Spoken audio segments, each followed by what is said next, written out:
يا عبادي الذين أسرفوا على أنفسهم لا تقنطوا من رحمة الله. Sebagaimana pula cinta mereka bertambah kepada Rasulullah sallallahu alaihi wasallam, dan itulah tujuan kita berkumpul di dalam masjid yang mulia ini, Masjid Nabawi, Masjid Rasulullah sallallahu alaihi wasallam. Semoga kecintaan kita kepada Allah Subhanahu wa taala semakin bertambah, sebagaimana pula bertambahnya kecintaan kita kepada Rasulullah sallallahu alaihi wasallam. Kemudian salawat beriringkan salam semoga senantiasa tercurahkan berjunjungan alam Nabi kita yang mulia, uswah dan qudwah kita bersama Muhammad bin Abdullah sallallahu alaihi wasallam. Rasulullah sallallahu alaihi wasallam pernah menyebutkan sebuah ungkapan yang sangat indah ketika Nabi sallallahu alaihi wasallam berada di perkuburan Baqi'. Nabi sallallahu alaihi wasallam menyebutkan kepada para sahabat yang ada, wadidna law anna qad ra'ayna ikhwanana. Sesungguhnya di antara keinginanku adalah bagaimana bisa berjumpa dengan saudara-saudaraku. Para sahabat yang ada, mereka bertanya kepada baginda Nabi yang mulia, awalasna ikhwanak? Bukankah kami yang bersamamu adalah saudara-saudaramu ya Rasulullah? Maka Nabi sallallahu alaihi wasallam menjawab, antum ashabi, kalian itu adalah sahabatku. Karena memang setiap mereka yang berjumpa dan melihat Nabi sallallahu alaihi wasallam, kemudian mereka beriman kepada Nabi dan wafat dalam keadaan beriman kepada Nabi, mereka disebut dengan sahabat Nabi sallallahu alaihi wasallam. Nah, yang dimaksudkan oleh Nabi sallallahu alaihi wasallam dalam hadis ini bukan orang-orang yang melihat Nabi sallallahu alaihi wasallam, atau bukan mereka yang bertemu dengan Nabi, bukan mereka yang berjumpa dengan Nabi, tapi mereka yang tidak pernah melihat Nabi sallallahu alaihi wasallam, namun mereka mengetahui bagaimana Nabi itu sendiri. Kita tidak pernah bersua secara langsung dengan Nabi sallallahu alaihi wasallam, namun kita tahu bagaimana sejarah Nabi. Kita tahu bagaimana perjuangan Nabi sallallahu alaihi wasallam, bagaimana pengorbanan Nabi, bagaimana sejarah kehidupan Nabi. Semua kita tahu dan kita ingin tahu. Sehingga Nabi sallallahu alaihi wasallam menyebutkan, wadidna law anna qad ra'ayna ikhwanana. Aku ingin berjumpa dengan saudara-saudaraku. Siapa saudara yang dimaksudkan oleh Nabi sallallahu alaihi wasallam? Tentunya tidak lain tidak bukan adalah kita sebagai umatnya. Nabi ingin sekali berjumpa dengan kita bersama ikhwatul Islam. Namun apalah daya, Nabi juga manusia biasa, sebagaimana manusia-manusia yang lainnya. Mereka dipanggil oleh Allah Subhanahu wa taala.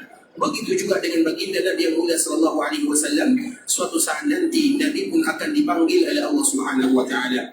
Sehingga perjumpaan kita dengan Nabi sallallahu alaihi wasallam secara langsung dengan Nabi dalam kehidupan dunia mungkin tidak bisa lagi.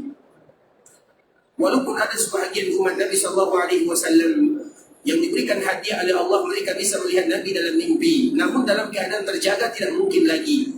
Karena memang Nabi sallallahu alaihi wasallam sudah dipanggil oleh Allah untuk selama-lamanya. Namun walaupun demikian ikhwatul Islam, maka harapan untuk umat Nabi sallallahu alaihi wasallam melihat Nabi sallallahu alaihi wasallam secara langsung, awal perjumpaan tersebut adalah sebagaimana yang disebutkan oleh baginda Nabi yang mulia, ana faratukum 'alal haud, wahai umatku, aku tunggu kalian di telagaku. Disitulah nanti kita akan berjumpa dengan Nabi sallallahu alaihi wasallam, dan perjumpaan dengan Nabi sallallahu alaihi wasallam adalah perjumpaan yang indah, di mana Nabi sallallahu alaihi wasallam tahu kebutuhan kita sebagai umatnya. Maka Nabi menyebutkan, ana faratukum 'alal haud. Aku tunggu kalian di telagaku, kata Rasulullah sallallahu alaihi wasallam.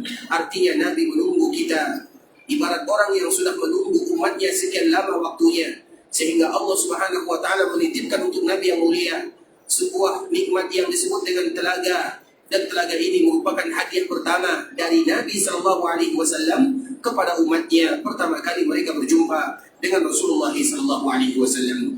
Sehingga ikhwatul Islam, di antara kewajiban yang tidak boleh kita senantiasa melalaikannya adalah selalu berusaha untuk mengetahui tentang Nabi sallallahu alaihi wasallam agar terwujud impian kita untuk bersua dan berjumpa dengan Rasulullah sallallahu alaihi wasallam. Dan di antara salah satu yang bisa mempertemukan kita dengan Nabi sallallahu alaihi wasallam adalah ibadah salam dan salawat yang senantiasa dipanjatkan oleh umatnya kepada Rasulullah sallallahu alaihi wasallam. Maka di saat itulah Nabi menyebutkan, inna awlan nasi bi yaumal qiyamah aktsaruhum alayya salata. orang yang paling pantas terhadap diriku. Artinya mereka yang bisa berjumpa dengan Nabi, atau mereka yang mendapatkan syafaat dari Nabi, atau mereka yang mendapatkan kemuliaan dari Nabi, atau mereka yang mendapatkan nikmat bisa bersuara dengan Nabi. Semuanya masuk ke dalam hadis ini.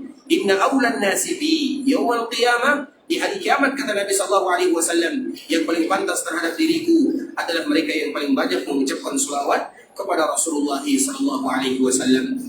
Maka hendaklah kita memperbanyak salam dan selawat kepada baginda Nabi yang mulia, karena memang dianjurkan bagi kita melakukan yang demikian. Bahkan kadar minimal seorang muslim tidak boleh melewatkan harinya kecuali dalam satu hari itu mereka berselawat kepada Nabi kurang lebih 20 kali dalam satu harinya. Sebagaimana yang tertera di dalam zikir pagi dan sore, dianjurkan bagi kita berselawat kepada Nabi 10 kali di pagi hari, 10 kali di sore hari. Itu minimalnya. Artinya jangan ada di antara kita yang berselawat kepada Nabi hanya 1 kali, 2 kali. Minimal mereka berselawat kepada Nabi 20 kali, itu minimalnya. Maksimalnya tergantung bagaimana mereka kuat atau dekat dengan Nabi SAW. Semakin mereka rindu dengan Nabi, semakin mereka mencintai Nabi, maka tentu mereka akan semakin mengucapkan selawat kepada Nabi SAW. Sehingga Allah Subhanahu wa taala menyebutkan, ya ayyuhalladzina amanu sallu alaihi wa sallimu. Allah menyebutkan di dalam ayat ini dengan kalimat sallu. Ada bahasa syiddah di dalam kalimat sallu. Di dalam huruf lamnya ada sallu. Huruf lamnya itu ada 2. Ada syiddah kalau bahasa kitanya. Artinya, hai orang-orang yang beriman, berselawatlah kalian kepada Nabi. Bukan 1 kali Allah perintahkan kita berselawat kepada Nabi, tapi berkali-kali ditekankan kita berselawat kepada Nabi. Dari mana kita bisa mengambil bahasa ini? Dari kalimat yang Allah ajarkan kepada kita di dalam Al-Quran. Sallu, sallu, ada syiddah di sana. Artinya ditekankan bagi kita bukan mengucapkan satu-satu selawat, tapi banyak mengucapkan selawat kepada Nabi. Begitu juga wasallimu, juga ada kalimat syiddah di dalamnya. Salim, bukan salimu, tapi sallimu. Artinya jangan kalian mengucapkan satu salam, 2 salam, tetapi seringlah kalian mengucapkan salam kepada Rasulullah, sebagaimana sering kalian mengucapkan selawat kepada Rasulullah sallallahu alaihi wasallam. Allahumma salli ala Muhammad wa ala ali Muhammad kama sallaita ala Ibrahim wa ala ali Ibrahim innaka Hamidum Majid. Allahumma barik ala Muhammad wa ala ali Muhammad kama barakta ala Ibrahim wa ala ali Ibrahim innaka Hamidum Majid. Ikhwatul Islam, saudara kaum muslimin, para tamu Allah rahimani wa rahimakumullah. Kota Madinah adalah kota Rasulullah sallallahu alaihi wasallam. Sehingga Madinah adalah salah satu kota atau satu-satunya kota yang ada di dunia yang tidak memiliki nama. Karena Madinah itu sendiri artinya adalah sebuah kota. Misalnya kita contohkan Jeddah, tempat biasanya kita sampai di sana. Dari tempat kita, dari daerah kita sampai ke Jeddah. Maka Jeddah ini disebut dengan Madinah tu Jeddah. Ada kalimat Madinah tu Jeddah. Karena Madinah itu artinya kota dan daerah. Disebut dengan daerahnya Jeddah. Kemudian dari Jeddah kita sampai di Mekah, maka disebut dengan Madinatu Mekah. Kemudian dari Mekah, kadang-kadang ada di antara kita yang berjalan pergi ke sebuah daerah yang bernama Taif, maka disebut dengan Madinatu Taif. Kemudian setelahnya, kita pergi ke Madinah, namanya adalah Madinah. Tidak ada nama lain. Madinah disebut dengan Madinah, padahal Madinah itu artinya adalah daerah. Satu-satunya daerah yang ada di dunia yang tidak ada namanya, yaitu Madinah. Kenapa demikian di kota Islam? Hanya disebut dengan daerah. Madinah itu artinya daerah. Misalnya Madinah yang ada di daerah kita, misalnya Madinah Johor misalnya. Madinah Johor misalnya. Atau Madinah misalnya Riau misalnya. Atau Madinah Jawa Tengah misalnya. Disebut dengan Madinah. Kemudian apa namanya? Karena Madinah itu artinya sebuah daerah, sebuah kota. Nah, tiba giliran kota Madinah. Apa nama untuk Madinah? Tidak ada. Kecuali disandarkan kepada baginda Nabi yang mulia sallallahu alaihi wasallam. Maka disebut dengan Madinah tu Rasulullah sallallahu alaihi wasallam. Sedangkan daerah yang lainnya mereka ada namanya Madinah Makkah, Madinah Jeddah, Madinah Riyadh, Madinah Taif, Madinah ini. Sedangkan di kota Madinah disandarkan kepada Nabi sallallahu alaihi wasallam hanya disebut dengan Al-Madinah. Artinya apa ikhwatul Islam? Apabila disebut dengan kalimat Al-Madinah, kemudian tidak ada sambungannya, maka semua orang tahu bahwa itu adalah kotanya Rasulullah sallallahu alaihi wasallam. Artinya kota Madinah memiliki kemuliaan yang luar biasa. Dan cukup baginya menjadi sebuah kemuliaan dikala namanya disandarkan kepada baginda Nabi yang mulia sallallahu alaihi wasallam. Karena berteman dengan Nabi, dekat dengan Nabi, itu merupakan kebiasaan, itu merupakan kemuliaan yang luar biasa. Madinah di antara keutamaannya ada Nabi di dalamnya. Nabi SAW ada di Madinah. Nabi menjadikan Madinah tempat hijrahnya. Dan Nabi menjadikan Madinah tempat beristirahatnya untuk selama-lamanya. Sehingga dengan adanya Rasulullah SAW, baik itu di zaman Nabi, selama 10 tahun Nabi SAW berada di Madinah, ataupun setelah Nabi SAW meninggal, maka semua mereka yang tinggal di kota Madinah, mereka disebut dengan tetangga Rasulullah SAW. Dan itu kemuliaan yang tidak akan pernah ada duanya di dunia, menjadi tetangga Rasulullah SAW. Sehingga dengan itu pula ikhwatul Islam, ketika Madinah memiliki Rasulullah SAW, maka itu merupakan kemuliaan yang luar biasa yang diberikan oleh Allah Subhanahu wa taala kepada kota Madinah, tidak diberikan kepada kota yang lainnya. Sehingga Allah Subhanahu wa taala memberikan kemuliaan kepada kota Madinah, dan juga Allah memberikan kemuliaan kepada penduduk Madinah. Kenapa? Salah satunya karena Nabi SAW berada di dalamnya, ada di sana. Sampai hari kiamat di kota Islam, Madinah akan memiliki Rasulullah SAW. Makanya Allah Subhanahu wa taala memuliakan kota Madinah. Karena itu adalah kota Rasulullah SAW. Dan juga Nabi SAW memuliakan orang-orang yang ada di kota Madinah di zaman Nabi, karena mereka adalah sahabat Nabi. Dan juga Allah memuliakan orang-orang yang tinggal di Madinah walaupun Nabi sudah tiada, karena mereka tinggal di kota Nabi.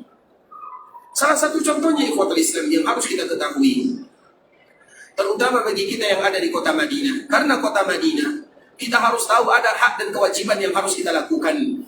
Datang ke kota Madinah tidak sama dengan datang ke daerah yang lainnya. Tidak boleh kita samakan begitu saja, tidak. Salah satunya ikhwatul Islam, Rasulullah SAW berdoa kepada Allah, Allahumma man zalama ahlal madinati wa akhafahum fa'akhifhu. Ya Allah, barang siapa yang menzalimi penduduk Madinah, dan hadis ini akan berlaku sampai hari kiamat, terutama bagi kita yang tinggal atau yang berziarah ke kota Madinah, dan kita tidak menjadikan kota Madinah sebagai tempat tinggal kita, artinya kita berziarah, kita hanya berada di kota Madinah dalam beberapa waktu saja, dalam waktu yang terbatas, berarti kita berziarah. Nah, selama kita berada di sana, ingat doa Nabi SAW, Allahumma man zalama ahlal Madinah. Ya Allah, barang siapa yang menzalimi penduduk Madinah, wa akhafahum, atau membuat mereka menjadi takut, fa'akhifhu, maka tanamkan di dalam hatinya rasa takut.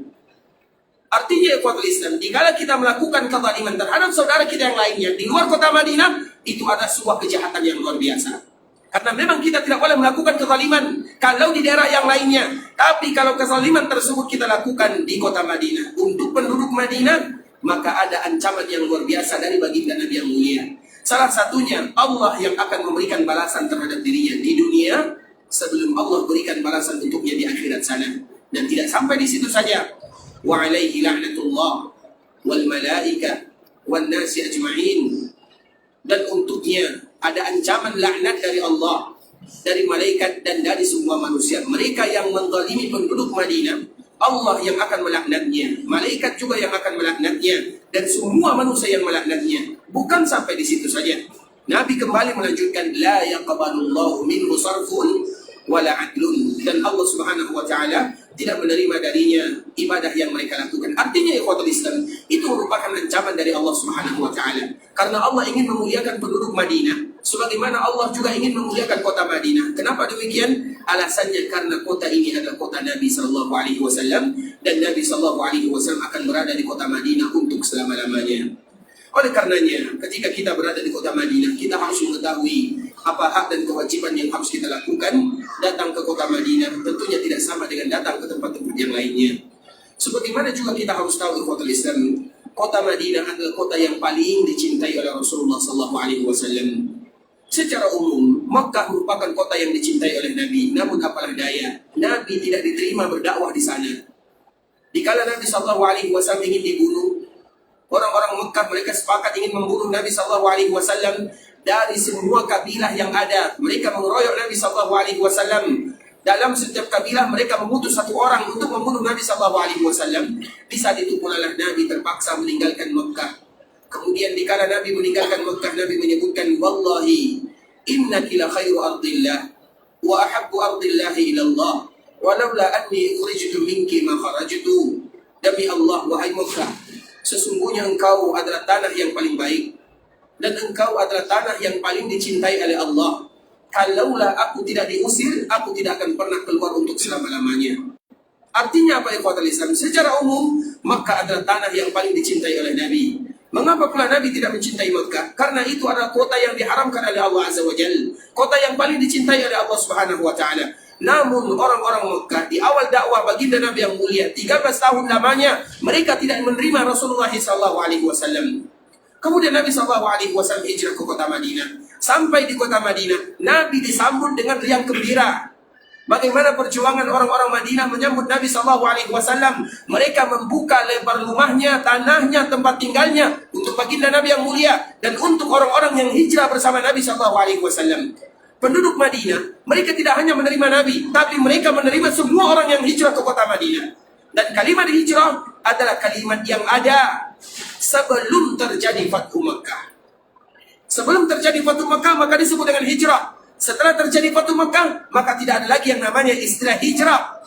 Secara khusus hijrah dari Makkah menuju Madinah, batasan terakhirnya adalah sebelum terjadi Fathu Makkah.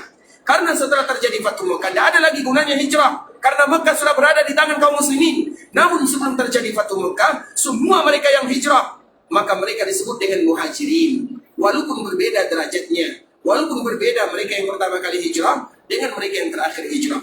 Nah, semua mereka yang hijrah ke kota Madinah, apa yang dilakukan oleh penduduk Madinah, dan ini tidak semua sifat dimiliki oleh orang lain. Kita ikhwatul Islam, apabila orang datang ke kampung halaman kita, maka kita akan tanya mereka, apa tujuan kalian datang ke sini? Mengapa kalian datang ke sini? Apa buktinya? Mana buktinya kalian? Mana data kalian? Semuanya kita tanya. Tapi penduduk Madinah tidak demikian keadaannya. Walladzina tabawwa'u darul iman. Mereka menyediakan tempat tinggalnya, rumahnya, rumah yang disebut dengan iman. Yuhibbuna man hajara ilaihim. Salah satu sifat penduduk Madinah yang tidak akan ada duanya, mereka suka siapapun yang hijrah ke daerahnya, mereka akan menyambutnya dengan riang gembira, siapapun. Apalagi Rasulullah SAW. Dan juga di antara sifat yang tidak pernah dimiliki oleh orang lain kecuali penduduk Madinah, Allah Subhanahu wa Ta'ala menyebutkan, wa yu'thiruna ala anfusihim walau kana bihim khasasah.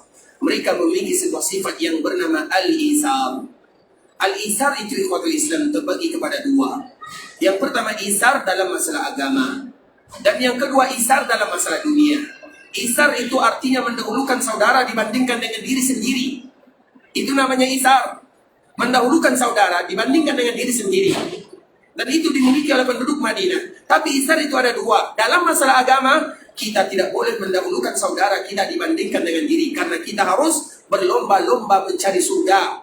Tidak boleh, oh silakan. Misalnya kita tahu saf pertama contohnya, ada saf pertama, ada saf kedua, dan saf pertama begitu mulia. Apabila ada salah satu yang kosong, kita tidak boleh mengatakan silakan kamu maju, silakan kamu maju. Tidak.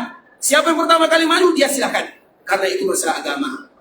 Tapi kalau masalah dunia, maka itulah yang dianjurkan dan tidak dimiliki kecuali oleh penduduk Madinah secara umum. Mereka lebih mendahulukan saudaranya dibandingkan dengan diri mereka sendiri. Mereka kadang tidak makan asal saudaranya makan. Mereka tidak tidur asalkan saudaranya tidur. Keluarganya tidak diberikan makanan, istrinya kelaparan, anaknya kelaparan, asalkan orang muhajirin mereka bisa kenyang. Begitu yang mereka miliki, sifat yang sangat mulia. Maka Allah abadikan di dalam Al-Quran, wa yu'thiruna ala anfusihim. Mereka isar, mereka mendahulukan dibandingkan dengan diri mereka sendiri, walau kana bihim khasasah. Walaupun itu merupakan kekhususan bagi diri mereka sendiri. Makanya kalau kita baca sejarah tentang bagaimana penduduk Madinah, mereka mendahulukan saudaranya dari kalangan muhajirin, maka kita akan mendapatkan keajaiban-keajaiban yang luar biasa yang tidak mungkin terbayangkan bagi kita. Namun begitulah orang-orang Madinah, sehingga Allah Subhanahu wa Ta'ala memberikan pujian kepada mereka. Sehingga di dalam sebuah kitab Ikhwatul Islam yang berjudul tentang keutamaan kota Madinah, maka ada salah seorang ulama yang menulis tentang keutamaan kota Madinah.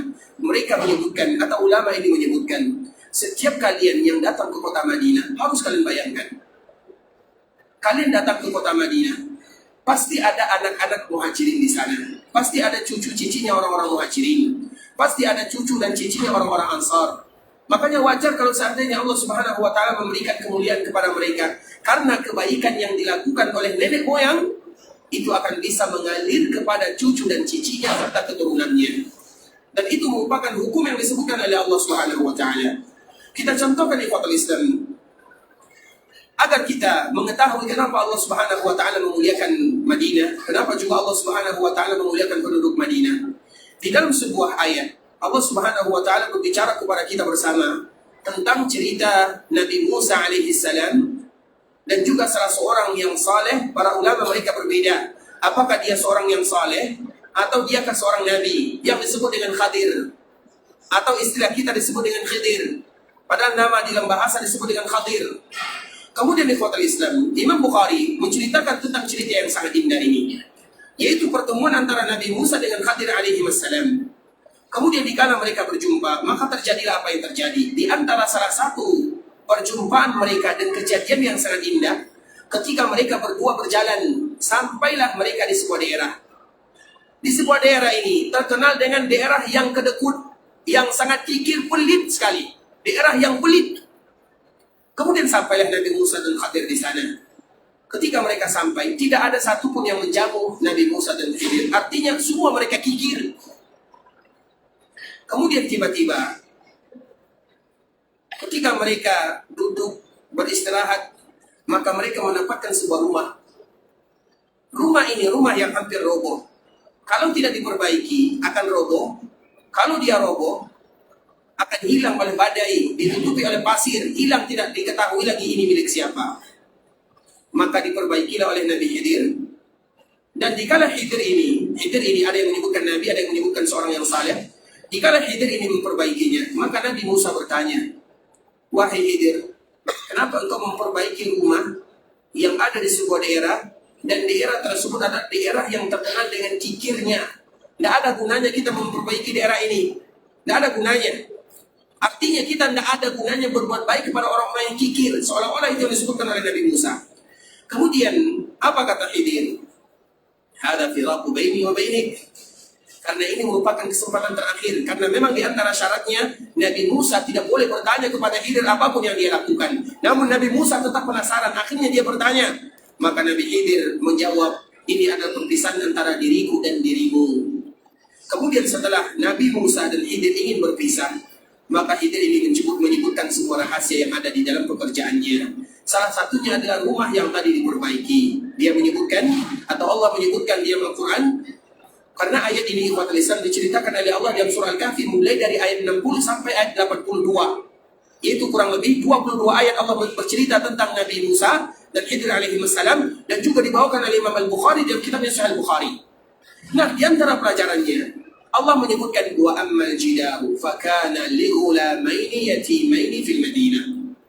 Adapun rumah yang tadi diperbaiki oleh Khidir itu adalah milik dua orang anak yatim. Kemudian kenapa Allah harus mengutus Musa, harus mengutus Khidir untuk memperbaiki rumah tersebut? Apa masalahnya? Orang yatim itu banyak di dunia ini, banyak sekali anak yatim. Apa kekhususan anak yatim ini? Atau dua orang anak yatim ini apa kelebihan mereka? Sehingga terpaksa Allah mengutus Khidir atau Khadir untuk memperbaiki rumah tersebut. Alasannya, wa ammal jidaru fakana li ghulamaini yatimaini fil Madinah wa kana tahtahu kanzul lahuma. Ternyata di bawah rumah yang tadi diperbaiki ada intan permata, berlian atau emas atau barang-barang yang ditinggalkan oleh orang tuanya. Kemudian apa alasannya? Wa kana abuhuma salihah. Tidak, salah satu alasannya adalah karena orang tua daripada dua orang anak yatim ini adalah orang tua yang saleh. Kemudian dikala dia meninggal, Allah tetap menjaga keturunannya. Disebutkan oleh Imam Ibnu Katsir rahimahullahu ta'ala ketika menerangkan tentang ayat ini yang ada dalam surah Al-Kahfi, walam yuzkar lahuma salah. Untuk dua orang anak yatim ini tidak disebutkan kebaikannya. Maknanya anak yatim ini belum ada kebaikannya karena mereka masih anak-anak, sehingga disebut dengan anak yatim. Karena memang anak yatim disebut dengan anak yatim mereka yang wafat ayahnya, bukan ibunya. Mereka yang wafat ayahnya dan mereka belum balik, itu baru disebut dengan anak yatim. Kalau wafat ayahnya mereka sudah balik, tidak lagi disebut dengan anak yatim. Makanya bagi kita yang ingin menyantuni anak yatim, lihat siapa yang namanya anak yatim, supaya nanti kita tidak salah. Bukan berarti tidak boleh berbuat baik, karena memang Nabi menyebutkan anak wa kafirul yatimi kahatain. Aku dan orang yang menyantuni anak yatim ibarat ini. Artinya dekat sekali dengan Nabi SAW. Kemudian Imam Ibnu Katsir menyebutkan anak yatim ini tidak ada kebaikannya, tidak disebutkan kebaikannya apa. Tetapi kebaikan itu dimiliki oleh orang tuanya. Dan yang lebih ajaibnya ikhwatul Islam, orang tua yang disebutkan oleh Allah adalah orang tua yang saleh, itu bukan ayah kandungnya, tapi kakeknya yang nomor 7. Artinya 7 turunan dijaga oleh Allah Subhanahu wa taala. Itu cerita tentang manusia biasa. Kalau seandainya demikian dijaga keturunannya oleh Allah Azza wa Jalla, begitu juga dengan penduduk Madinah. Di sini ada cucu dan cicinya orang-orang Ansar. Ada juga cucu dan cicinya orang-orang Muhajirin. Kenapa Allah Subhanahu wa taala muliakan mereka? Karena Allah ingin berbalas kepada kakek nenek moyangnya. Allah Subhanahu wa taala ingin menjaga nama Muhajirin tetap abadi di mata manusia. Begitu juga dengan orang-orang Ansar. Allah ingin menjaga 2 kalimat yang mulia ini. Was-sabiquna al-awwaluna minal muhajirin wal ansar walladzina ittaba'uuhum bi ihsan radhiyallahu anhum wa radu an. Dan orang-orang yang pertama kali beriman kepada Nabi, Muhajirin dan Ansar, sehingga Allah bukan hanya menjaga mereka, tapi juga Allah menjaga keturunannya. Sehingga mengapa ada keutamaan jika kita datang ke kota Madinah, kita tidak boleh zalim kepada penduduk Madinah. Padahal penduduk Madinah ini, kalau bahasa kasarnya, apa jasa mereka? Jasa mereka tidak lain tidak bukan karena orang tuanya, karena kakeknya, karena moyangnya. Moyang mereka adalah Muhajirin, moyang mereka adalah orang-orang Ansar. Itulah jasanya. Sehingga kenapa Nabi SAW menyebutkan, Allahumma man zalama ahlal madinati wa akhafahum fa akhifhu. Wa alaihi la'natullahi wal malaikati wa nasi ajma'in la yaqbalullahu minhu sarfun wa la adlun. Ya Allah, barang siapa yang menzalimi penduduk Madinah, karena Allah ingin memuliakan kakek dan nenek moyangnya, yaitu kaum Muhajirin dan kaum Al-Ansar. Makanya kesolehan orang tua itu akan mengalir kepada anaknya walaupun sampai 7 turunan. Kalau seandainya kita ingin dijaga oleh Allah keturunan kita, maka jadilah orang-orang yang saleh, karena walaupun kita sudah tiada, Allah akan tetap menjaga mereka. Bagaimana caranya? Itu diserahkan kepada Allah Subhanahu wa taala. Karena apabila Allah yang menjaga, maka semuanya akan aman sampai nanti mereka kembali dikumpulkan di dalam surga bersama keluarganya. Nah, itulah di antara kelebihan orang-orang Madinah. Sehingga Nabi SAW ikhwatul Islam betul-betul sayang kepada Madinah dan betul-betul sayang kepada penduduk Madinah.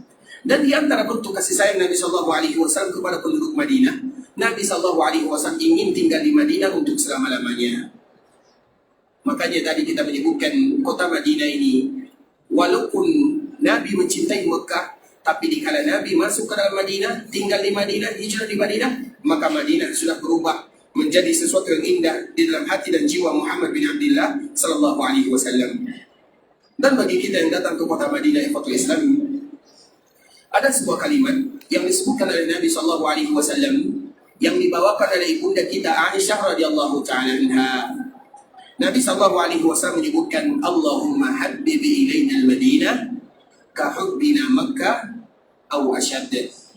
Ya Allah, tanamkan kecintaan kepada kami untuk kota Madinah sebagaimana kami mencintai Makkah, atau kecintaan kami terhadap kota Madinah melebihi kecintaan kami terhadap kota Mekah. Kalau di Mekah pertama kali kita datang, maka kita melakukan tawaf, dan itu ada penghormatan untuk Makkah Al-Mukarramah. Tidak ada orang yang boleh masuk ke Makkah Al-Mukarramah dengan niat beribadah dan berziarah, kecuali mereka harus melakukan tawaf. Nah, kalau seandainya kita masuk ke Mekah demikian keadaannya, maka demikian juga keadaannya jika kita masuk ke dalam kota Madinah. Kalimat yang indah diajarkan oleh baginda Nabi yang mulia, Allahumma habbib ilaina al-Madinah ka hubbina Makkah aw ashadd. Ya Allah, tanamkan kepada kami kecintaan terhadap kota Madinah sebagaimana kami mencintai Makkah, atau kecintaan kami terhadap Madinah melebihi kecintaan kami terhadap kota Makkah. Sudahkah kita mengucapkan kalimat ini pertama kali kita masuk ke Madinah? Nah, itu PR bagi kita bersama. Kalau seandainya nanti ada keluarga kita yang ingin datang, atau kalau seandainya kita diberikan kesempatan yang berikutnya, dan semoga selalu diberikan kesempatan berikutnya datang ke kota Madinah, maka ingatlah kalimat ini. Kalau kita tidak bisa menggunakannya dengan bahasa Arab, Gunakan dengan bahasa yang kita pahami. Allahumma habbib ilaina al-Madinah kahubbina Makkah aw asyad. Ya Allah, tanamkan kecintaan terhadap kami untuk kota Madinah sebagaimana kami mencintai Makkah, atau kecintaan kami terhadap kota Madinah melebihi kecintaan kami terhadap kota Makkah. Di dalam doa ini ada kalimat yang sangat indah. Artinya Nabi pertama kali masuk ke Madinah, Nabi sangat sayang kepada Makkah. Namun apalah daya, Nabi diusir dari Makkah, Nabi tidak diterima dakwahnya di sana, sehingga Madinah menerima Nabi SAW. Maka Nabi berdoa, jadikan Madinah kota yang kami cintai sebagaimana kami mencintai Makkah, atau kecintaan kami terhadap kota Madinah melebihi kecintaan kami terhadap kota Makkah. Sebuah doa yang sangat indah yang disampaikan oleh baginda Nabi yang mulia SAW. Ada yang hafal? Ada yang hafal kalimatnya? Silakan. Allahumma, artinya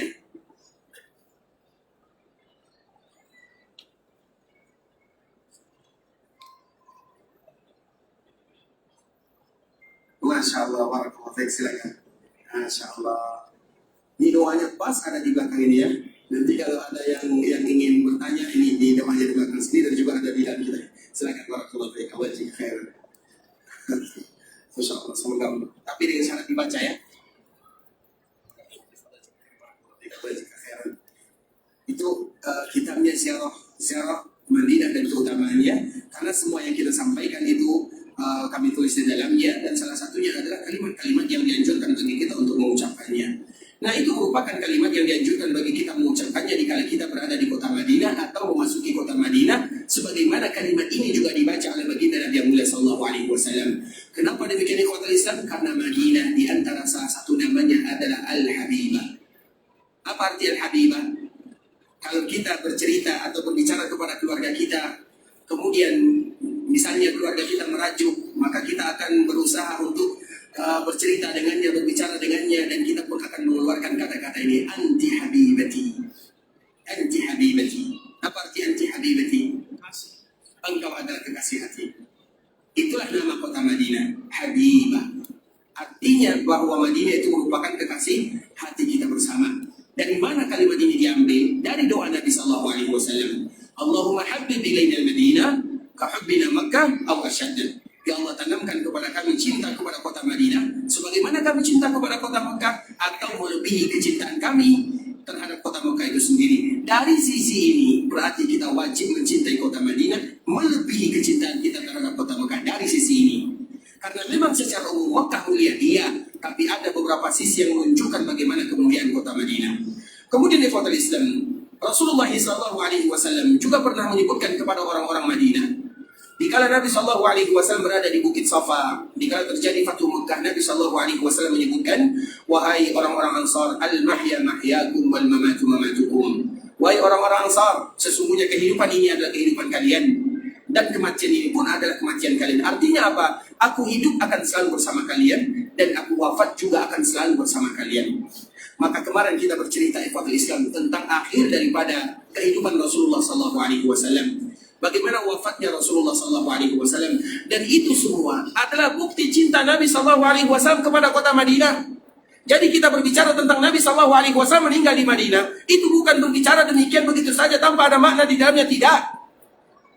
Tetapi itu adalah bukti, ungkapan dan ucapan serta perasaan Nabi SAW. Karena sudah banyak mukadimahnya. Nabi cinta kepada kota Madinah, bukan hanya langsung cinta kepada kota Madinah, tapi sudah banyak mukadimahnya. Dan di antara salah satu mukadimahnya adalah ucapan Nabi dikala Nabi berada di Bukit Safa.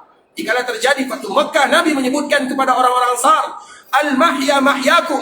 Hidup ini adalah hidup kalian, artinya aku akan selalu hidup bersama kalian. Siapapun tidak akan pernah memisahkan kita. Seolah-olah itu yang disebutkan oleh Nabi SAW. Aku akan hidup di tengah-tengah kalian, artinya aku tidak akan pernah meninggalkan Madinah untuk selama-lamanya. Bukan hanya sampai di situ, Nabi menyebutkan wal mamatu mamatukum. Mamat, apa arti mamat? Al-maut, kematian, wafat. Aku pun wafat akan berada di tengah-tengah kalian. Setelah terjadi Fathu Makkah, Nabi bisa tinggal di Mekah, atau Nabi juga bisa tinggal di daerah yang lainnya. Nabi bisa tinggal di mana saja. Tapi Nabi tidak mau demikian. Nabi menyebutkan kaedah kepada orang-orang Madinah, wal mamatu mamatukum. Wafatku ini, kematianku ini akan berada di tengah-tengah kalian. Artinya apa ikhwatul Islam? Itu bukti cinta Nabi SAW kepada penduduk Madinah, sebagaimana itu juga bukti cinta Nabi kepada kota Madinah. Kemudian maka Nabi buktikan di akhir kehidupannya. Maka Nabi sakit di kota Madinah, kemudian meninggal di kota Madinah. Dan kemarin kita menyebutkan bagaimana wafatnya Rasulullah SAW. Nabi wafat di hari Senin. Nabi wafat di hari Senin, tanggal 12 Rabiul Awal. Ada yang menyebutkan tanggal 11 Rabiul Awal di waktu duha yang akhir. Nabi SAW sebelum wafat, Nabi SAW mengucapkan beberapa kalimat. Di antara salah satu kalimat yang diucapkan oleh Nabi, La ilaha illallah inna lil mauti sakarat. Tiada ilah yang berhak disembah kecuali Allah. Setiap kematian itu ada yang namanya sakarat.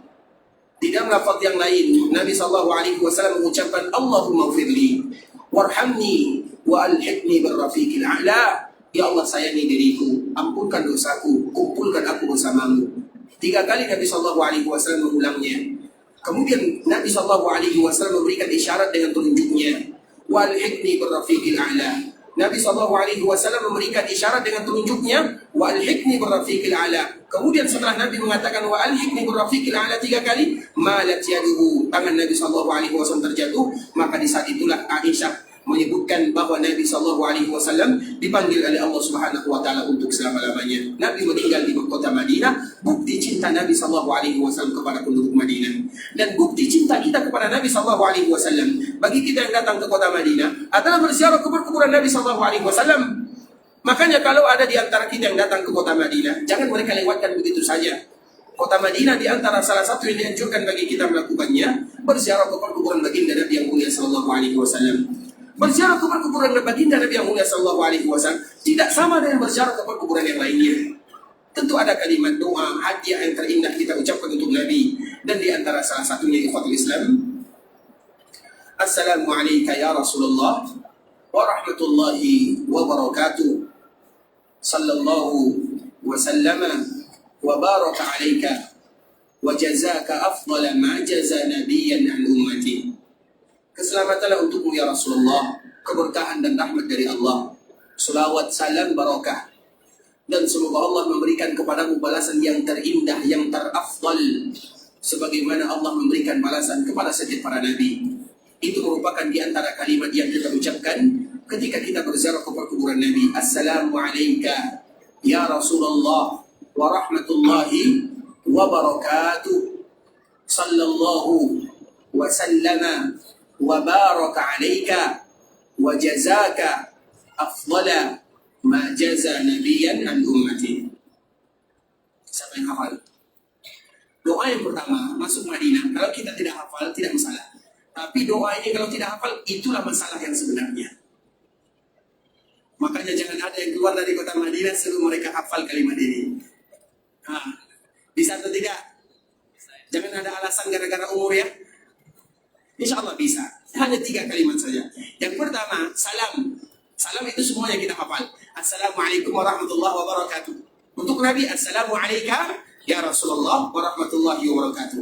Yang pertama kita hafal semuanya ya. Assalamualaikum ya Rasulullah warahmatullahi wabarakatuh. Yang kedua, sallallahu wa sallama wa baraka alaika. Semua kita juga mudah menghafalnya. Sallallahu wa sallama wa baraka alaika. 2 kalimat ini mudah. Assalamualaikum ya Rasulullah warahmatullahi wabarakatuh. Sallallahu salawat wa sallama salam wa baraka alaika. Barakat. Semuanya bahasa kita atau bahasa kita semuanya tidak perlu diterjemahkan. Yang terakhir, wa jazaka afdala. Wa jazaka afdala artinya kami berharap agar Allah memberikan jazaka, itu artinya Allah berikan balasan.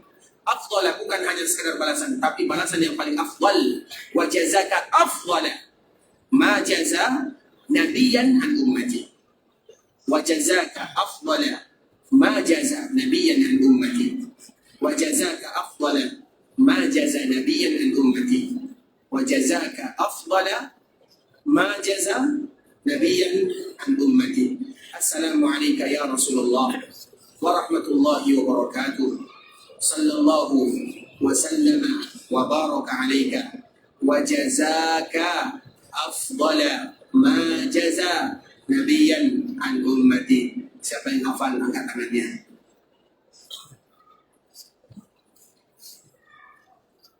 Kita dahulukan yang belakang ya, silakan.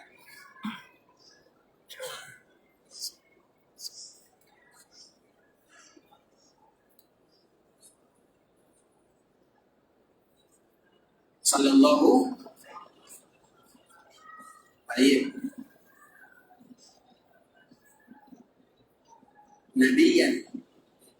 Nabiyan an ummati, artinya Assalamu alayka ya Rasulullah wa rahmatullah wa barakatuh sallallahu salawat wa sallama wa baraka, semua bahasa kita, wa baraka wa jazaka, ini baru bahasa Arabnya, wa jazaka, Allah berikan balasan afdala ma jaza nabiyan an ummati. Masya Allah, silakan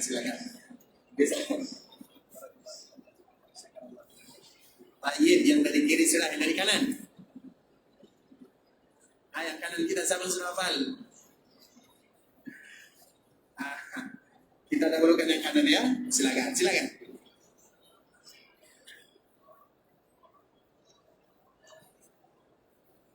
Bas.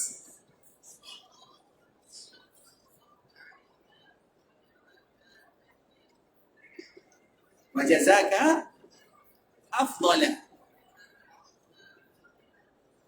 ma jaza nabiyan. Ini kalah sama orang tua nih. Ulang lagi. Wajazaka afdala ma jaza nabiyan an ummati. Ulang lagi sekali. Assalamu alayka ya Rasulullah. Baik. Wasallam. Baik. Ma jaza nabiyan. Masya Allah, barakallahu fiik, syakarallah lakum. Semoga Allah mudahkan nanti untuk menghafalnya ya. Masya Allah. Bisa di barakallahu fiik. Ikhwatul Islam, saudara kaum muslimin, insyaallah doa ini akan kita selalu ulang-ulang dikala kita berada di kota Madinah berziarah ke kuburan Nabi sallallahu alaihi wasallam. Karena memang pembahasan kita kemarin adalah tentang wafatnya Rasulullah sallallahu alaihi wasallam, di mana ketika Nabi sallallahu alaihi wasallam wafat, maka di saat itulah sulit bagi para sahabat untuk menerima akan kepergian Nabi sallallahu alaihi wasallam untuk selama-lamanya. Makanya Umar bin Khattab radhiyallahu taala anhu, dikala Nabi wafat ini, dia menyebutkan, hadis ini dikeluarkan oleh Imam Bukhari, wallahi ma mata Rasulullah sallallahu alaihi wasallam, dia bersumpah, demi Allah Nabi itu tidak meninggal. Wala yab'atsannahu Allah fala yaqta'anna aydiya rijalin wa arjulahum, dan Allah akan kembali mengutusnya. Sehingga ikhwatul Islam, ketika Nabi SAW menghembuskan nafas terakhir, maka di saat itulah didengarkan gemuruh di kota Madinah yang sangat luar biasa. Yang meninggal itu baginda Nabi yang mulia. Bukan hanya sekedar Nabi SAW meninggal di kota Islam. Nabi seorang suami, iya. Nabi seorang pemimpin, iya. Nabi seorang panglima, iya. Nabi seorang sahabat, iya. Nabi semuanya ada contoh dan karakter di dalam diri Rasulullah SAW. Sehingga dikala Nabi wafat dan meninggal, sulit bagi para sahabat Nabi SAW untuk menerimanya. Kenapa demikian? Karena di pagi Seninnya, dikala mereka selang sholat subuh berjamaah, Nabi tersenyum kepada mereka semuanya.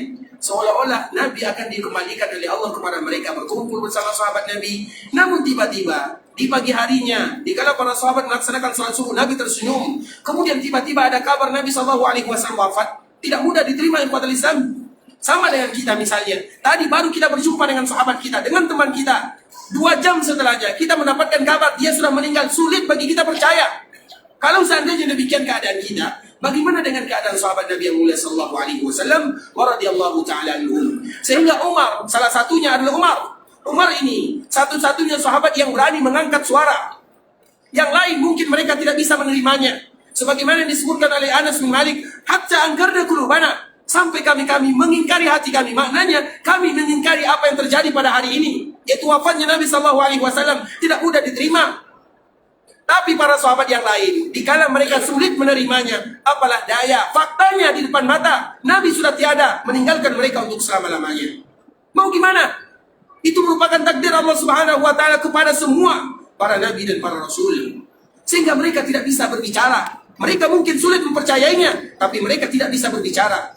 Makanya kita lihat Utsman, Nabi wafat, dia duduk termenung. Dia tidak tahu lagi siapa yang lewat di depannya. Banyak orang yang mengucapkan salam kepada dirinya, tapi dia tidak tahu apakah dia jawab atau dia tidak jawab. Dia tidak tahu siapa yang lewat di depannya. Begitu juga dengan sahabat yang lainnya. Ada di antara mereka yang kaku badannya, tidak bisa lagi bergerak tangannya dan kakinya. Sulit bagi mereka menerima wafatnya Nabi SAW. Sulit. Tapi mereka tidak bicara. Umar bin Khattab, dia yang berbicara. Dia menyebutkan, wallahi ma mata Rasulullah SAW. Demi Allah, Nabi tidak wafat.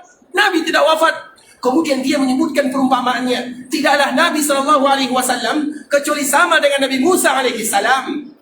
Nabi Musa dipanggil oleh Allah Azza wa Jalla ke sebuah bukit yang bernama Tur, atau yang kita kenal dengan Tur Sina. 30 hari lamanya Nabi Musa dipanggil oleh Allah. Kemudian ditambah 10 hari menjadi 40 hari. Kemudian setelah 40 hari Nabi Musa dikembalikan oleh Allah kepada kaumnya. Nah, begitu juga dengan Nabi kita yang mulia sallallahu alaihi wasallam. Kata Umar bin Khattab radhiyallahu taala anhu, Nabi tidak wafat, Nabi ia panggil dirinya, atau Allah panggil Nabi sallallahu alaihi wasallam, tapi hanya 40 hari saja. Setelah itu Nabi akan kembali dan diutus kembali bersua berjumpa dengan kita bersama. Bukan berarti Umar tidak percaya akan kepergian Nabi sallallahu alaihi wasallam, namun dia mengkiaskan kepada Nabi Musa alaihi salam. Sehingga itulah yang disebutkan oleh Umar bin Khattab radhiyallahu taala anhu, wallahi ma mata Rasulullah sallallahu alaihi wasallam. Demi Allah, Nabi tidak meninggal. Wala yab'atsannahu Allah, dan Allah akan kembali mengutus Nabi kembali bersama kita bersama, sampai kita berjuang berjihad bersama Nabi untuk berjihad melawan orang-orang munafikun. Di dalam riwayat yang lain ikhwatul Islam yang dibawakan oleh Imam Ibnu Majah, wallahi ma mata Rasulullah sallallahu alaihi wasallam wala yamutu hatta yaqta'a aydiya unasin minal munafiqin. Nabi tidak wafat demi Allah. Dia bersumpah atas nama Allah Azza wa Jalla, dan bersumpah atas nama Allah itu bukan sesuatu yang main-main. Artinya ikhwatul Islam, apalagi Umar bin Khattab ada di antara salah satu yang menyebutkan betul-betul jangan kalian mengucapkan kalimat demi Allah kecuali itu adalah betul-betul yang penting. Nah, kenapa Umar mengatakan demi Allah? Karena itu keyakinannya, itu ijtihadnya. Wallahi ma mata Rasulullah sallallahu alaihi wasallam, karena itu yang dia pahami. Dan kita tahu Umar bin Khattab adalah rajulun muhaddats atau rajulun mulham, sebagaimana disebutkan oleh Abu Bakar As-Siddiq radhiyallahu taala anhu, bahwa dia itu adalah rajulun mulham, laki-laki yang diberikan ilham oleh Allah Subhanahu wa taala. Banyak ucapan, banyak pendapat, banyak ungkapan yang keluar dari lisan Umar bin Khattab, dan itu sama dengan ayat Al-Quran, sama juga dengan wahyu, dan wahyu itu belum turun. Artinya dikala Umar mengucapkan, maka turun wahyu yang menguatkan ucapan Umar bin Khattab radhiyallahu taala anhu. Maka wajar dia berbicara demikian, wallahi ma mata Rasulullah sallallahu alaihi wasallam. Demi Allah, Nabi tidak wafat. Namun apalah daya ikhwatul Islam, demikianlah kejadian yang terjadi kepada para sahabat Nabi yang mulia. Sulit bagi mereka menerima akan kepergian baginda Nabi yang mulia sallallahu alaihi wasallam. Namun Nabi sallallahu alaihi wasallam juga Nabi dan Rasul sama dengan yang sebelumnya. Sehingga Allah Subhanahu wa taala menyebutkan, afa in mitta fahumul khalidun wa ma ja'alna li basharin min qablikal khuld afa in mitta fahumul khalidun. Di antara sebuah kaidah yang Allah sebutkan untuk yang namanya manusia dan makhluk Allah yang ada di dunia, wa ma ja'alna li basharin min qablika al khuld. Tidak ada satupun yang namanya bashar manusia yang diciptakan oleh Allah sebelum dirimu wahai Muhammad, kecuali mereka semuanya sudah meninggal. Allah yang menyebutkan demikian. Sehingga tidak satupun manusia sebelum Nabi kecuali mereka sudah meninggal. Makanya kalau ada di antara kita mengatakan bahwa Nabi Khidir adalah orang yang belum meninggal, maka dibatalkan dengan ayat ini. Allah sendiri yang menyebutkan wa ma ja'alna li bashar. Wa ma, kalimat wa ma itu adalah penafian yang mutlak. Tidak ada satupun yang namanya manusia. Wa ma ja'alna li basharin min qablika khuld. Tidak ada mereka yang kekal. Kalau ada yang kekal, seolah-olah Allah menyebutkan seperti ini. Kalau ada yang kekal tinggal dalam kehidupan dunia, maka yang pantas kekal itu adalah Muhammad bin Abdullah sallallahu alaihi wasallam. Tapi yang namanya manusia, dan Nabi juga manusia biasa, juga dipanggil oleh Allah Subhanahu wa taala sebagaimana Allah juga memanggil para nabi dan para rasul sebelumnya. Ikhwatul Islam, saudara kaum muslimin, para tetamu Allah rahimani wa rahimakumullah. Insyaallah kita akan kembali melanjutkan pembahasan kita keesokan harinya, dan semoga Allah Subhanahu wa taala menjadikan kita bersama orang-orang yang cinta kepada Rasulullah sallallahu alaihi wasallam, dan juga Rasulullah sallallahu alaihi wasallam mencintai kita bersama. Karena cinta dari satu orang saja atau dari satu pihak saja tidak diterima, sampai kedua pihak, maka di saat itulah cinta bertepuk kedua belah tangan. Nabi cinta kepada kita, kita pun cinta kepada Rasul kita yang mulia sallallahu alaihi wasallam. Ikhwatul Islam, saudara kaum muslimin, para tamu Allah rahimani wa rahimakumullah. Ada kurang lebih 5 menit lagi. Kalau ada di antara kita yang bertanya, kami persilakan. Ada di antara kita yang bertanya? Insyaallah, silakan. Silakan.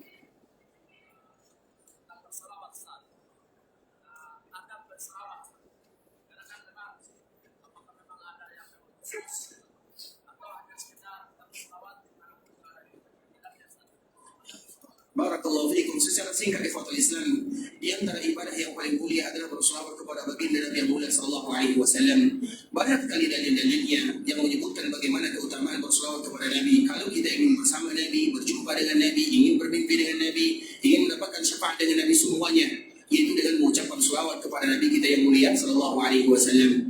Selalu kita menyebutkan dalam sebuah kitab yang berjudul Jala'ul Afham fi Fadl Salati ala Khairil Anam, minimal orang yang berselawat kepada Nabi mendapatkan 40 keutamaan. Bukan 5, bukan 10, tapi 40 keutamaan bagi mereka yang berselawat kepada Nabi.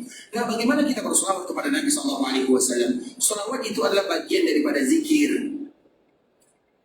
Kalau seandainya zikir, berarti hukum selawat sama dengan zikir. Nah, bagaimana hukum zikir? Allah menyebutkan di akhir-akhir surat Al-Imran, alladzina yadhkurunallaha, sambungannya, qiyaman wa qu'udan wa ala junubihim wa yatafakkaruna fi khalqis samawati wal ard. Mereka yang berzikir kepada Allah dalam keadaan berdiri, dalam keadaan duduk, bahkan dikala mereka berbaring di kasurnya, atau bagi mereka yang memikirkan kekuasaan Allah Subhanahu wa taala. Begitulah berzikir, maka semuanya boleh dilakukan. Itu dalam rangka zikir. Nah, selawat kepada Nabi adalah bagian daripada zikir. Sehingga dikala kita berbahan, berbaring, misalnya kita masuk ke Masjid Nabawi jam 9, jam 10, di mana belum orang datang ke Masjid Nabawi, kita ingin berbaring rebahan di Masjid Nabawi, kemudian kita mengucapkan selawat. Boleh tidak kita mengucapkan selawat dalam keadaan demikian? Boleh atau tidak? Sambil berbaring, sambil berjalan kita dari hotel sampai ke Masjid Nabawi, Allahumma salli ala Muhammad wa ala ali Muhammad. Boleh atau tidak? Boleh. Karena itu bagian daripada zikir. Dan kekhususan berselawat kepada Nabi SAW, Nabi menyebutkan, lillahi malaikatun sayyahin. Allah itu punya petugas khusus, kalau bahasa kitanya, dari kalangan para malaikat, yang tugas mereka berkeliaran di permukaan dunia. Dunia ini besar bagi kita, kecil bagi malaikat Allah Subhanahu wa taala. Apa tugas mereka? Tugas mereka khusus mencari mereka-mereka yang berselawat. Sehingga cucu Nabi, dan kedua hadis ini diriwayatkan dari cucu Nabi sallallahu alaihi wasallam, dari cucu Nabi, dari cucu Hasan juga, dari cucu Husain juga. Di antara salah satu ungkapan yang paling indah, ma anta wa man bil Andalus illa sawa. Kamu yang ada di sini, yang ada di kota Madinah, dikala berselawat kepada Nabi, sampai kepada Nabi. Kamu yang berada di Andalusia, kalau berselawat kepada Nabi, sampai kepada Nabi. Dan kamu pun yang berada di Andalusia, kalau berselawat kepada Nabi, juga sampai kepada Nabi Sallallahu Alaihi Wasallam. Karena selawat itu adalah bagian daripada zikir. Yang zikir itu dalam keadaan apa saja, itu selawat secara umum. Tapi kalau Islam, karena waktu kita juga yang memisahkan kita, kewajibannya adalah bagaimana kita tidak melupakan selawat yang mulia ini dalam setiap langkah kita. Itu adalah bagian daripada zikir. Pahalanya banyak sekali. Allah ampunkan dosa kita, Allah berikan pahala, Allah angkat derajat, Allah kabulkan doa, Allah berikan syafaat. Dan Allah Subhanahu wa taala berselawat banyak sekali. Allah hilangkan gundah gelana, Allah ampunkan banyak sekali pahala berselawat. Maka itu merupakan ibadah zikir yang paling mulia. Latihlah diri kita untuk memperbanyak selawat kepada baginda Nabi Muhammad sallallahu alaihi wasallam. Ikhwatul Islam, tentunya yang benar dari Allah Subhanahu wa taala, yang salah sudah pasti dari diri kami pribadi. Karena kurangnya ilmu kami, karena kebodohan dan kejahilan kami mohon dimaafkan kalau seandainya ada kata-kata yang salah, kata-kata yang kurang berkenan di hati, atau kata-kata yang salah kami di dalam memaparkan dan menyampaikannya. Dan kita berharap kepada Allah Subhanahu wa taala agar Allah Subhanahu wa taala ampunkan dosa kita bersama, agar Allah ampunkan dosa orang tua kita, agar Allah Subhanahu wa taala berikan kepada kita kemudahan dalam setiap urusan. Kalau ada di antara saudara kita yang sakit, semoga Allah berikan kesehatan. Kalau ada di antara kita yang tertimpa musibah, semoga Allah berikan kelapangan. Kalau ada di antara kita yang berhutang, semoga Allah berikan kelunasan. Kalau ada di antara kita yang ingin berangkat ke kota Mekah untuk beribadah, semoga Allah kabulkan semua doanya. Allah kabulkan, Allah terima semua amal ibadahnya. Allah jadikan umrah mereka umratan mabruratan wa sa'yan mashkura wa dzamban maghfura. Kalau ada di antara kita yang habis waktunya tinggal di Mekah, di tanah haram Madinah, dan ingin pulang ke kampung halamannya, semoga Allah kembali berikan kepada mereka rezeki, mereka, keluarga mereka, dan orang-orang yang mereka cintai untuk bisa kembali ke Mekah, ke Madinah untuk beribadah kepada Allah Subhanahu wa taala. Ikhwatul Islam, kita tutup dengan doa kafaratul majlis. Subhanakallahumma bihamdika asyhadu an la ilaha illa anta astaghfiruka wa atubu ilaik. Wa sallallahu wa sallim ala nabiyyina wa habibina wa khalilina wa sayyidina Muhammadin wa ala alihi wa sahbihi wa sallama tasliman katsira.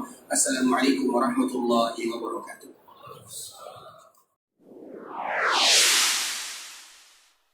قل يا عبادي الذين أسرفوا على أنفسهم لا تقنطوا من رحمة الله